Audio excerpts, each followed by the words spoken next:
Hi guys, it's Miss Long. Today we're going to be starting our first novel this year. It's called Hello Universe by Erin Kelly.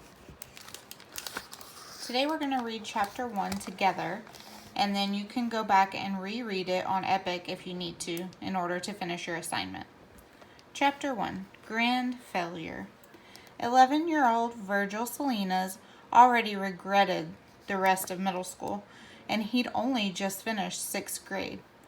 I'm going to stop right there, and I want you to ask yourself, what are you wondering?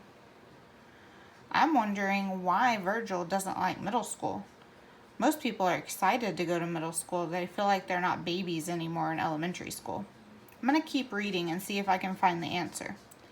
He imagined all those years stretching ahead of him like a long line of hurdles, each of them getting taller, thicker, and heavier, and him standing in front of them on his weak and skinny legs. He was no good at hurdles. He'd found this out the hard way in gym class, where he was the smallest, most forgettable, and always picked last. Did you find your answer yet as to why Virgil hates middle school? I don't think we found our answer just yet. All things considered, he should have been happy on the last day of school. The year was over. He should have been skipping home, ready to tackle the bright summer ahead. Instead, he walked through the front door like a defeated athlete, head low, shoulders hunched, a sack of disappointment sitting on his chest like an anvil. Because today it was official. He was a grand failure. I want you to stop right there and ask, what are you curious about? I'm curious why Virgil thinks that he's a grand failure. Not just a failure, but a grand failure. Let's keep reading and see if we find the answer. "Ooh, Virgilio," said his grandmother, his Lola, when he came in. She didn't look up. She was in the kitchen slicing a mango. "Come take one of these. Your mother bought too many again. They were on sale, so she buys 10. And what do we need 10 mangoes for? They're not even from the Philippines. They're from Venezuela. Your mother bought 10 Venezuelan mangoes, and for what? That woman would buy kisses from Judas if they were on sale." She shook her head. Virgil straightened his posture so Lola wouldn't suspect anything was wrong. He took a mango from the fruit bowl. Lola's eyebrows immediately scrunched together.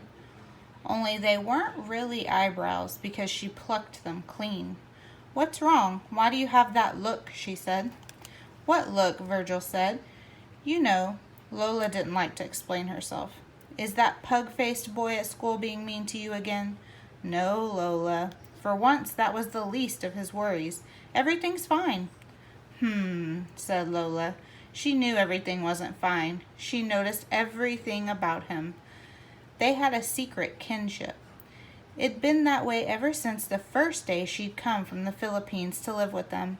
On the morning she arrived, Virgil's parents and identical twin brothers immediately rushed her in a flood of hugs and hellos, with the exception of Virgil.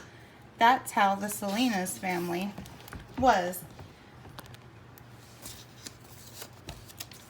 Big personalities that bubbled over like pots of soup. Virgil felt like unbuttered toast standing next to them. "Ay, sus, my first moments in America will be filled with a pulsing headache," Lola said. She pressed her fingertips to her temples and waved towards Virgil's older brothers, who were tall and lean and muscled even then. "Joselito, Julius, fetch my bags, huh? I want to say hello to my youngest grandson." After Joselito and Julius scurried off, ever the helpful brothers, Virgil's parents presented him like a rare exhibit they didn't quite understand. "This is Turtle," his mother said. That was their name for him, Turtle, because he wouldn't come out of his shell. Every time they said it, a piece of him broke. Lola had squatted in front of him and whispered, "You are my favorite, Virgilio." Then she put her fingers to her lips and said, "Don't tell your brothers." That was 6 years ago, and he knew he was still her favorite, even though she'd never said so again. He could trust Lola, and maybe one day he would confess his secret to her, the one that made him a grand failure. But not now, not today. So we still don't know why Virgil thinks that he's a grand failure. How much more do you think that we're going to have to read before we find out? Lola took the mango from him. "Let me slice that for you," she said.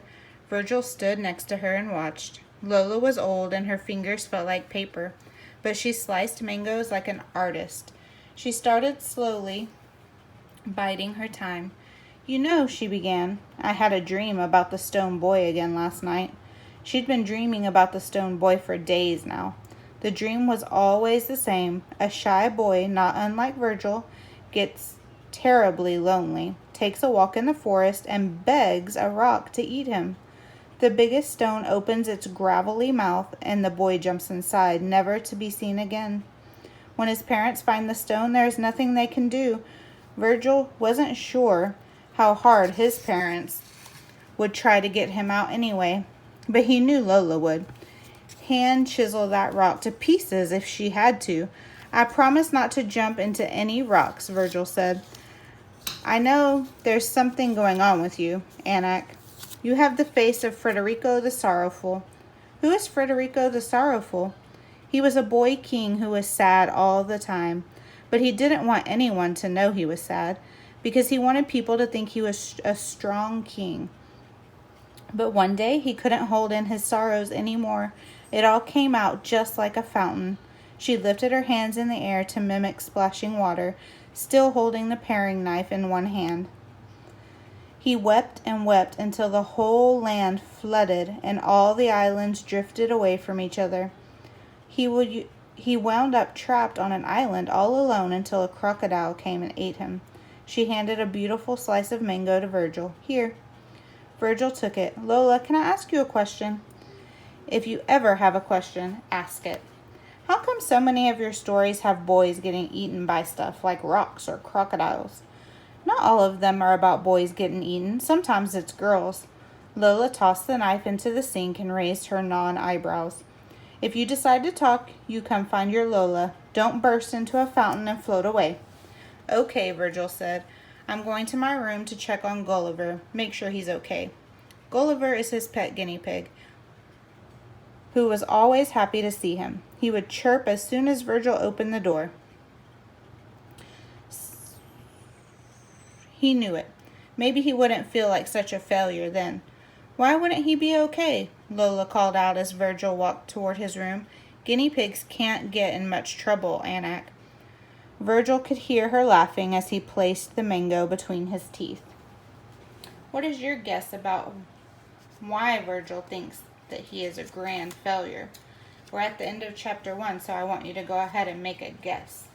Make sure when you read that you're asking yourself questions in your mind